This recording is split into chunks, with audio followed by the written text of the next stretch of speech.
Eh bien, il faut rappeler tout d'abord que, comme on l'a dit précédemment, l'ablation de l'AFA est proposée à des patients symptomatiques, c'est important, un point important que j'ai souligné précédemment.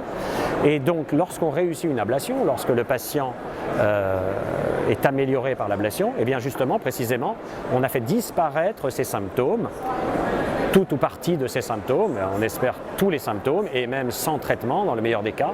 Donc ça correspond à une amélioration franche et claire de la qualité de vie des patients.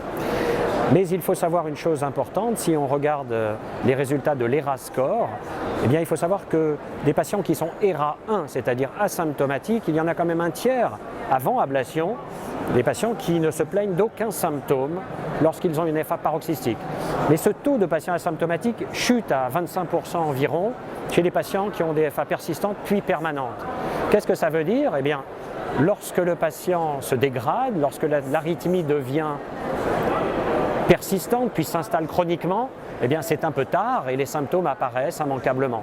Donc j'insiste encore une fois sur la détection, l'interrogatoire, la détection précoce des symptômes chez ces patients. Ces symptômes ne sont pas obligatoirement des palpitations, c'est peut-être une petite difficulté au niveau de l'effort, des petits étourdissements, une asthénie croissante.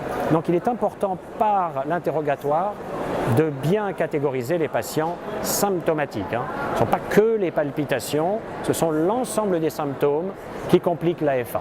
Supprimer ces symptômes améliore la qualité de vie et il y a de nombreux registres qui l'attestent et on voit que la QOL, comme on dit, Quality of Life, est tout à fait améliorée chez ces patients ablatés avec succès.